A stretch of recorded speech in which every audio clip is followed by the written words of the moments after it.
మాట్లాడిన తర్వాత నేను నిర్ణయం తీసుకున్నా, ఇది ఇప్పుడు పూర్తయ్యేది కాదు అని చెప్పిన మొదటి వ్యక్తిని నేను. ఇవాళ చంద్రబాబు నాయుడు గారికి అదే చెప్తున్నాడు కదా. కొత్త విషయం ఏం చెప్తున్నాడు చెప్పండి, నాకు అర్థం కాలేదు. నేను ప్రజలకి మరొక్కసారి అర్థమయ్యే విధంగా నేను దీని మీద ఎక్స్ప్లెయిన్ చేయాలనేటువంటి ఉద్దేశంతో ఉన్నా. ఎందుకంటే ఇవాళతో అవధి ఇది.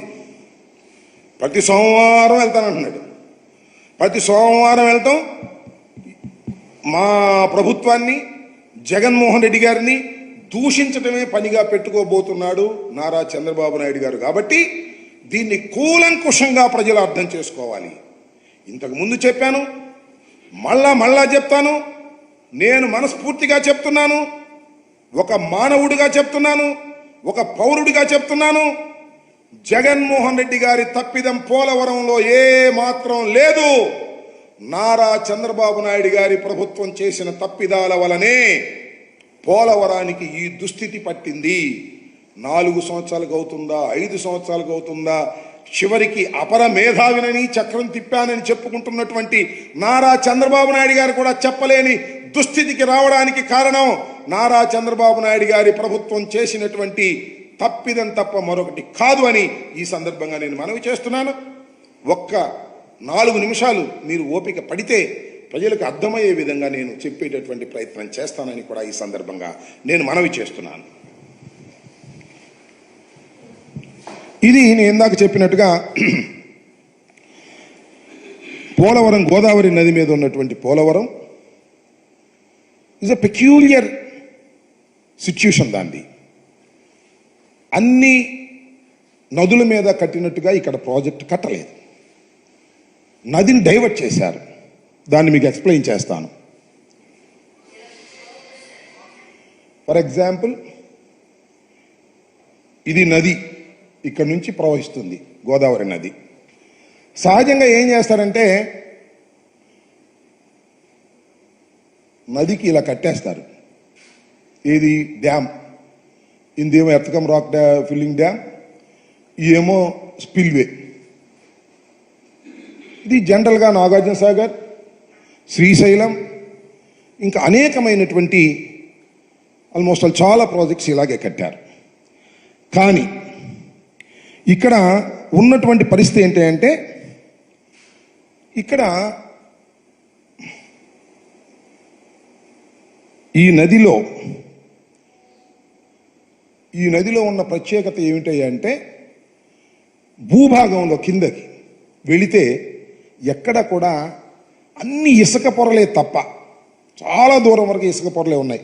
900 మీటర్ల వరకు, సుమారు కిలోమీటర్ వరకు సుమారుగా, సబ్జెక్ట్ టు ది కరెక్షన్, ఇసుక పొరలే ఉన్నాయి తప్ప కొన్ని చోట్ల బలంగా స్పిల్వేని కట్టడానికి కావలసినటువంటి గట్టితనం ఎక్కడ దొరకపోతే అప్పుడు చాలామంది పండితులు, దీనిలో డ్యామ్స్ కట్టే ఇంజనీర్స్ చాలామంది ఏం చేశారంటే ఇక్కడ తప్ప రెండోసారి కట్టడానికి వీల్లేదు కాబట్టి దీన్ని నదిని డైవర్ట్ చేయండి అన్నారు. అంటే ఏంటంటే ఉద్దేశం, నదిని డైవర్ట్ చేయమంటే ఇక్కడ కొండలు ఉన్నాయి, ఇవన్నీ చిన్న చిన్న కొండలు, రాళ్ళు ఉన్నాయి. సో ఇది గట్టి ప్రదేశం కాబట్టి ఏం చేశారంటే నదిని మీరు డైవర్ట్ చేయండి అన్నారు. నదిని డైవర్ట్ చేయటం అంటే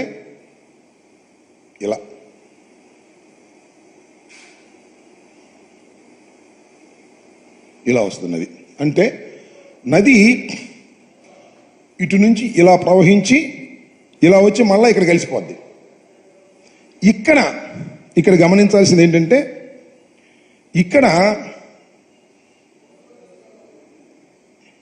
నదిని డైవర్ట్ చేయటం ద్వారా ఇక్కడ మీరు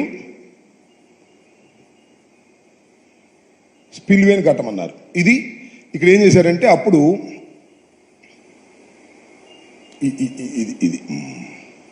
ఇది కదా, ఇక్కడ స్పిల్వేని కట్టమన్నారు. ఎస్, ఇక్కడ స్పిల్వే కట్టేటటువంటి ప్రయత్నం చేశారు. అంటే అప్పుడు ఏం జరుగుతుందంటే నది ఇలా వచ్చి ఇక్కడ స్పిల్వే అంటే గేట్లు ఉంటాయి కదా, ఎత్తే గేట్లు, ఆ గేటుల ద్వారా నీరు ఇలా వచ్చి ఎక్కడికి వెళ్తుంది, మళ్ళీ నదిలోనే కలుస్తుంది. సింపుల్. సో ఇక్కడ బాగా కట్టుకోవడానికి అవకాశం ఉంది కదా. మరి దీన్ని ఏం చేయాలి, నదిని ఇక్కడ earth cum rock filling dam కట్టేయమన్నారు. కట్టేస్తే ఈ నది ఇది ఆగిపోతుంది, ఇక్కడ నుంచి రిలీజ్ అవుతుంది, మొత్తం రిజర్వాయర్ తయారవుతుంది. ఇక్కడే చాలా కీలకమైన అంశం ఏమిటంటే ఈ ఎర్త్-కమ్ రాక్ ఫిల్లింగ్ డ్యామ్ వెయ్యాలి అంటే దాని కింద, ఫర్ యువర్ కైండ్ ఇన్ఫర్మేషన్, ఇదిగో ఇలా ఉంటుంది గట్టు, ఇలా ఉంటుంది కదా గట్టు అంటే ఇది పైన కార్లు వెళ్తూ ఉంటాయి గట్టు. దీన్ని ఇలా ఎంత దూరం అయితే అలా డయాఫ్రమ్ వాల్ వేస్తారు. That is called diaphragm wall. ఎందుకు వేస్తారు ఈ డయాఫ్రమ్ వాల్? ఎందుకు వేస్తారు అంటే వాటర్ ఇలా నిలబడుతుంది కదా, సీపేజ్ రాకోకుండా, ఇలా సీపేజ్ వస్తే మునిగిపోద్ది కాబట్టి డయాఫ్రమ్ వాల్ వేసేస్తారు. అంటే ఇది ప్లాస్టిక్, సిమెంట్, ఇంకా చాలా మెటీరియల్ కలిపి వేస్తారు. That is called diaphragm wall. So ఇది దీని యొక్క ఉద్దేశం. సో మీకు గమనించాల్సింది ఏంటంటే ఇక్కడ ఈ ఎర్త్-కమ్ రాక్ ఫిల్లింగ్ డ్యామ్ ఏదైతే ఉందో దీని కింద డయాఫ్రమ్ వాల్ వేయాలి. ఇక్కడ మీకు ఇదంతా నది మీకు చాలామంది చూసే ప్రజలకు అర్థమైందని నేను అనుకుంటున్నాను, కాబట్టి దాన్ని ఎరైజ్ చేసేస్తాను. ఇప్పుడు వాట్ ఈస్ దిస్? ఇప్పుడు డయాఫ్రమ్ వాల్ వరకే మనం మాట్లాడదాం. నది ఇది కదా, నది ఇది, నది డైవర్షన్ ఇది. ఓకే, ఇది చూసుకున్నాం. ఇక్కడ డయాఫ్రమ్ వాల్ వెయ్యాలి. ఈ డయాఫ్రమ్ వాల్ వెయ్యాలి అంటే నిబంధన ఏమిటి అంటే డయాఫ్రమ్ వాల్ వేసే ముందు, డయాఫ్రమ్ వాల్ వేయటం, ఎర్త్-కమ్ రాక్ ఫిల్లింగ్ డ్యామ్ చేయటం ఒక రోజుతో అయ్యే పని కాదు, ఒక సీజన్తో